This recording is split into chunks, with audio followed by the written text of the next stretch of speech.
for those of you that are or have been fans of the show, you understand that Josiah Jones from Rabbit Hash, Kentucky, he is a fan favorite. He is one of the original elements of this show. Okay. Back when we were on Spotify, no video. So in fact, nobody's ever seen Josiah Jones. And some will say that nobody has seen Josiah Jones since the PBS documentary on the Vietnam War. He is a decorated war veteran, Vietnam. It's just a perspective you don't see every day. And luckily we were able to fly him out. Of course it was Coach. Of course it was Spirit Airlines. But God bless it, I let him check a bag. I said, bring your swimsuit. It's been hot lately. Like, frankly, I had to tell him, look, man, I only have so much whiskey, Kentucky straight bourbon. I know it's your favorite, but I only have so much whiskey, man. So if you're going to come on here and just expect it's going to be 3 hours of old fashions on the rocks, and who puts old fashions on the rocks? Josiah Jones. That's who. He got here about 45 minutes ago, complaining about Ubers and why didn't you pay for my Uber? I thought this was all expenses paid, OTB live. And I said, dude, we got 2 viewers. This is grassroots. Just give me a second here, guys. I'm gonna go grab Josiah. All right. And yes, I'm a Vietnam veteran. Okay. Yes, I have seen action. Check out the patch on my uniform. See that? That's because all my fantasy opponents are on my radar. No, I didn't get it at Party City. Heard Vietnam was beautiful. You know what? Vietnam is beautiful. But have you ever been canoeing down a river, looking in the trees because you might see a lens flare? Your captain's drunk on the bow. He ain't giving directions. You're a private with no experience, but you might want to just say, hey, I think there's guerrilla warriors in the trees. And then hellfire rains down on you. Captain, absorbing shots like a meat shield. This isn't World at War. This isn't Call of Duty. But no, we were supposed to talk about some NFL action. And I'll tell you what, the Bengals game, Joe Burrow with 80 yards, 3 points on the board, Jamar Chase on the sideline talking a lot of mess, saying we playing a bunch of elves. This is the National Football League. It don't matter if it's an elf or goddamn Santa's sleigh. You gotta perform. And I didn't think I saw 1 ounce of performance out of the Cincinnati Bengals. Have y'all ever seen an armadillo go toe-to-toe with a honey badger? Okay, because in Rabbit Hash, Kentucky, you might see something like this. The armadillo's defense is what people know it for. They think of the honey badger with its claws, with its razor-sharp reflexes. But I'll tell you what, first time you see an armadillo and a honey badger get into it, you're going to find that the defense of the armadillo, not always, but sometimes, can overcome the offensive firepower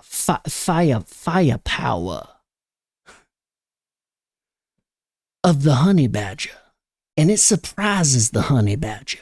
The honey badger doesn't understand what happened. The honey badger starts making excuses. And God bless Joe Burrow. Joe Burrow didn't make any excuses. The loss of Aaron Rodgers is tough. Okay, the loss of an all-star proven quarterback is tough. But I think the most tragic thing about New York in that situation is that they are going to have to watch Zach Wilson be quarterback number one. This is the most tragic thing about Aaron Rodgers' ruptured Achilles, is that New York has to look at Zach Wilson and say, that is my quarterback one. Robert Saleh is thinking he's about to cash his ticket to the Super Bowl. And now, Aaron Rodgers, 4 plays into his NFL career with the Jets. The dude's about 41 years old, so he's had himself a career, but with the Jets. They are now going to have to look at this young man and say, this is our quarterback. With the war paint on, with the shit-eating grin. And I'll tell you what. Back in Vietnam, there was a thing called ladyboys. And if my aviators were not prescription strength, I would think that I'm back in Saigon. Thinking it's a crazy Saturday night, I glance over looking at what I think is a ladyboy, but instead I see Zach Wilson. Zach looked better than Josh Allen. Josh Allen took some chances, and I'll tell you what, Josh Allen understood that sometimes you can't just take a chance. I will tell you what, James Cook, I know I'm a little biased because I have him in my fantasy league, but James Cook, mind you, he was playing his brother Dalvin Cook, but James Cook went out on the field and he looked good and he stayed healthy. As a fantasy manager, that's about all you can hope for. I'll tell you what, if I was the center of the New York Jets and the quarterback one was Zach Wilson, I would ask Robert Saleh personally, I would ask him, I would say, Coach, I want to be able to have the authority to call an audible. I want the authority to call an audible to go into shotgun. Because sometimes when Zach Wilson is under center and he starts twitching his fingers a little bit, it makes me uncomfortable. It takes me out of my game. Some people say I have an accent, and it's Rabbit Hash, Kentucky. And they say, hey, you look a mighty lot like the guy that was just on stream, the street meat guy. They say, he was gone just about long enough to make an outfit change. But they understand Josiah Jones is 100%. This isn't about characters. Josiah, what's your team? I'll tell you something about teams, son. Back in Vietnam, we were a team, okay? And I ain't talking fantasy football. I ain't talking National Football League. I'm talking we were a team back in Vietnam. And after about 3 months in the jungle, you start to realize your comrades are your team. Josiah Jones, I know y'all think I'm a meathead, veteran, gun nut, whatever. But what y'all don't understand is my awareness rating's at a 99. If I'm in Madden, my speed might be 74, but my awareness is 99. This is supposed to be a professional broadcast. Okay, no one paid for my flight tickets. Spirit Airlines. I was in the middle seat, row 27. And spoiler alert, this was not a Boeing 747. There was no room for my feet, let alone a personal baggage item. And nobody paid me to be here. But this is what I do because I care. Because I care about the show. Zay Flowers actually got more attention. And I will be the first to admit it. I know Street Meat made a whole video about be wary about Zay Flowers. I had no idea that Zay Flowers would be getting the opportunities and the trust of Todd Monken and Lamar Jackson that he got on Sunday. And I'll tell you what, if I were doing an accent right now, I would tell you guys that it is getting real tough on my vocal cords. In fact, I think I'm going to have a hoarse voice for work tomorrow. Our 2 games from 2 Super Bowl caliber quarterbacks. These are 2 quarterbacks that have been involved in the Super Bowl before.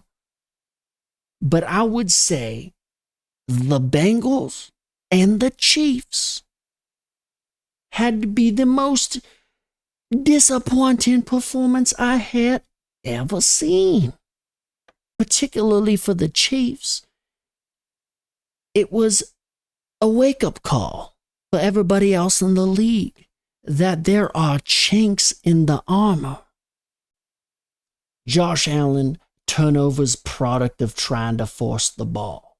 Y'all wanted to hear about Josh Allen? We about to find out. Of course, we know they lost against the Jets.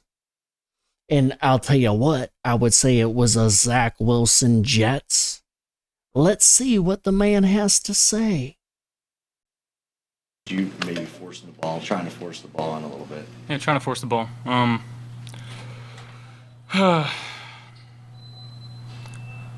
Yeah, same same place, different day. What do you mean by that? Can you elaborate on what you mean by that? Yeah, I mean, I can. I hurt our team tonight. I cost our team tonight. And it feels eerily similar to last year, and I hate that it's the same. I do. So he said it feels eerily similar to last season. No, and that's why I respect Josh Allen. He owned it, and he said, oh shit. This ain't gonna be a cakewalk. And I'll tell you what, Josh Allen, he reminds me of some of the men that I served with back in Vietnam.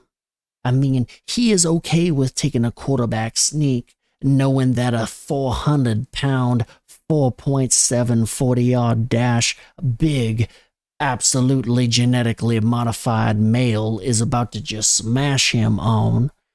He says, it's okay. Give me the ball. I'll take it and I'll take a hit. He's one of those guys. And he owned it. He accepted it.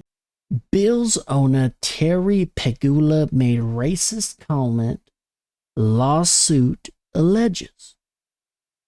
So now what that headline has told me is that someone has levied a lawsuit against a very rich man. The owner of the Buffalo Bills, Terry Pegula. And if y'all could get a nickel for every time a very rich man has been sued, you would have more nickels than I bet the U.S. Treasury Department has. Do you understand? They are trying to do away with change. And I'm not talking about societal change. I'm talking about literal change. I'm talking about the thing in your glove box. I'm talking about the thing that you used to use to buy things off the dollar menu. Some stray quarters about to give you some dollar menu magic. But it never happened. That's what I'm talking about. I'm talking about change. But Bills owner Terry Pegula made racist comment. Lawsuit alleges. Let's take a look at the actual article here. A Zoom call that said Pegula said, if black players don't like it here, they should go back to Africa and see how bad it is. And I'll tell you what, that is a gnarly thing to say in a professional Zoom conference, let alone in your private circles. I mean, even if I said that sentence to myself out loud, I would feel bad about it. And there is no audience, but I would still feel bad about it. But let's read on. So apparently he said, if the black players don't like it here, they should go back to Africa, see how bad it is. I mean, that is a tough statement to make after you know the discrepancy you are going to be under as an NFL owner. Okay? I'm not making the claim that he's a bad guy. I'm not making that claim. In fact, if I had to bet, if I was a betting man, if I met him on the street, granted my skin's whiter than the snow that falls in December, but if I met him on the street, I think he would say hello. How you doing? I don't know the guy. I don't know his business practices. But as an owner of an NFL team, you have to understand that you are scrutinized on a level that normal people would never even understand. Let's read on.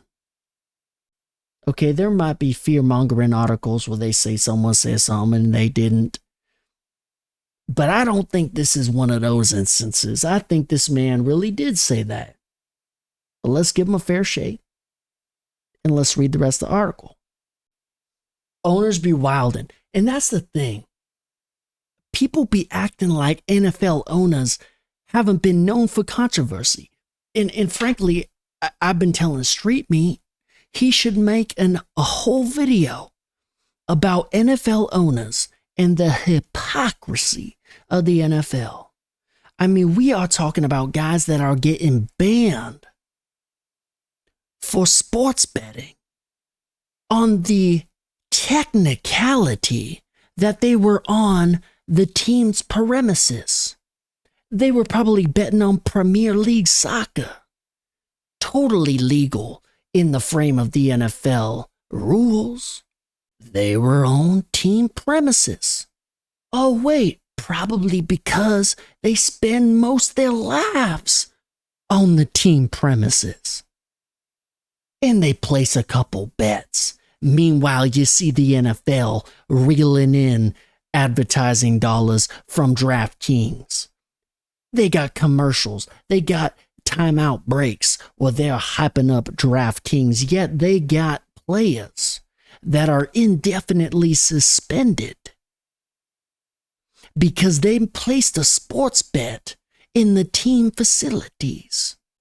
The lawsuit states that Trouter, who is black, pressed executives at NFL media to investigate Pegula's comments, which were highly offensive and racist.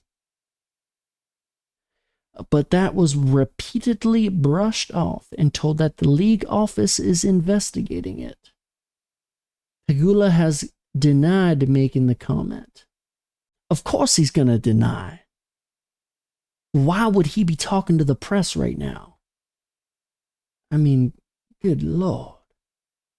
The statement attributed to me in Mr. Trott's complaint is absolutely false, Pegula said Tuesday in a statement. I am horrified by anyone who would connect me to an allegation of this kind. Racism has no place in our society, and I am personally disgusted that my name is associated with this complaint. The lawsuit also mentions that Dallas Cowboy owner Jerry Jones, surprise, surprise, Jerry Jones at another controversy, who allegedly told Trotter in 2020 if blacks feel some type of way, they should buy their own team and hire who they want to hire. Well, I think at this point it's worth mentioning that Magic Johnson owns the Washington Commanders now. And that is coming out of Jerry Snyder, who was the prior owner, who had in an insane amount of controversy contributing to racism and contributing to the fans' overall dislike of the Washington, at that time, Redskins franchise. I mean, that is a franchise that's been plagued with controversy ever since Snyder bought the team back in 1999. Magic Johnson is a partial owner of the Washington Commanders. So guess what, Jared Jones? They are starting to make some of their own decisions. That is happening as we speak. And that is such a Jerry Jones thing to say. Jones' comment allegedly was made during a conversation with Cowboys executive Mike McClay, who is black, and Trotter about why teams have so few black decision makers, according to the lawsuit. Trotter, who described the exchange as rather contentious, said that Jones ultimately suggested that he and Trotter should agree to disagree about the NFL's issues with race. Jones said in a statement about the lawsuit's representation of his exchange with Trotter is simply not accurate. And that's the thing.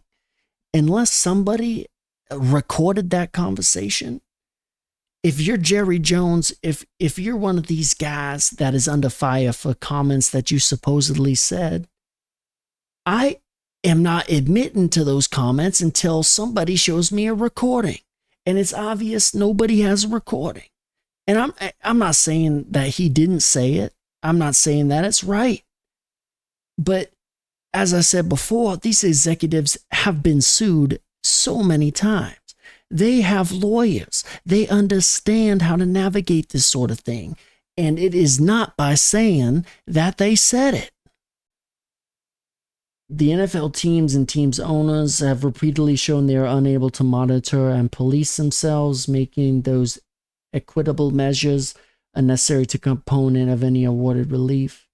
The lawsuit says, good point. Trotter is being represented by the same law firm as former Miami Dolphins coach Brian Flores, who sued the NFL and 3 teams last year, accusing the league and its teams of discriminatory hiring practices in coaching searches. For real though, it was a pleasure. It was a pleasure to join y'all tonight to usher in week 1 of the NFL fantasy season. Okay, and we're going to be back. I was going to talk about injuries and stuff, but there's no point. Yeah, y'all got a search engine. You can figure it out. But I got to go to bed, and it has been a pleasure to join y'all for this moment. But best of luck to y'all fantasy rosters. Best of luck to your fantasy squads. And I'll see y'all in the championship game.